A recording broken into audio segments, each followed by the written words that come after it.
Should you be worried about microbeads?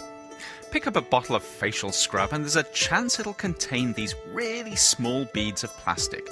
They're designed to gently strip away the outer dead layers of your skin and leave you feeling tingly fresh. Since the 1990s, these beads have been used in thousands of products: foundations, facial scrubs, shampoos, exfoliants, soaps, face polish, whatever that is, and even toothpaste.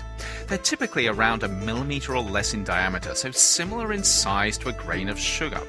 Unfortunately, while they seem to be effective, they may be creating problems. In 2013, researchers discovered that these microbeads are appearing in the environment, and they raised the alarm over possible adverse impacts. Since then, 10 states in the US have restricted sales of microbead-containing products, and similar legislation is pending in 6 more. There are also proposals on the table for a federal ban on the use of microbeads in the US. But how concerned should you really be? Polyethylene, the plastic most microbeads are made of, is pretty non-toxic. It doesn't cause cancer, it doesn't seem to be a problem if you eat it, and it doesn't irritate your skin. In fact, it doesn't do much of anything, including dissolve or decompose. And this is where things get tricky. Microbeads in personal care products eventually end up being washed down the drain, and because they're so small, they escape capture in wastewater treatment plants, eventually ending up in rivers, lakes, and oceans. Once there, because they don't degrade or sink, they stick around for a long, long time. This is an environmental red flag in itself, but there is another problem. Microbeads suck up toxic chemicals and then potentially release them elsewhere, including into mussels, crabs, fish, and other organisms that may ultimately end up on your dinner plate. Of course, how dangerous this is depends on how large the resulting exposures are. Professor Sherry Mason at the State University of New York at Fredonia is one scientist working on the problem. Sherry and her colleagues have measured up to 1 million microbeads per square kilometre at the surface of Lake Ontario. This is roughly equivalent to a polyethylene concentration of 6 parts per billion. This may not sound a lot, and it wouldn't be if the plastic was the only problem. But even at this low concentration, toxins absorbed to the microbeads could be an issue.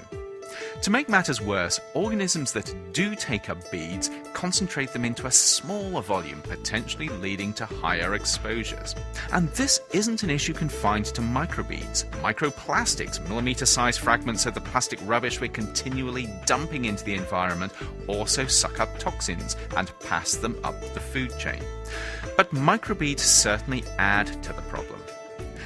At this point, we don't know how big of a challenge we're facing, but without a doubt, microbeads raise some serious red flags. On top of this, though, there is another issue with microbeads, even before they disappear down the drain, and that's their use in toothpaste. Some toothpastes include microbeads to, you guessed it, leave you with that tingly, fresh feeling after brushing. The trouble is, some of those beads can end up lodged between your gums and your teeth. No one's sure yet whether this is a problem. The American Dental Association, for instance, doesn't think that microbeads are unsafe, but they are monitoring the situation.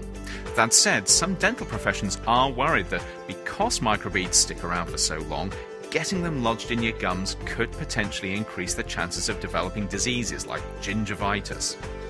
In the meantime, some companies are phasing out their use of microbeads in toothpaste, though mainly because they'd prefer to play it safe with their customers.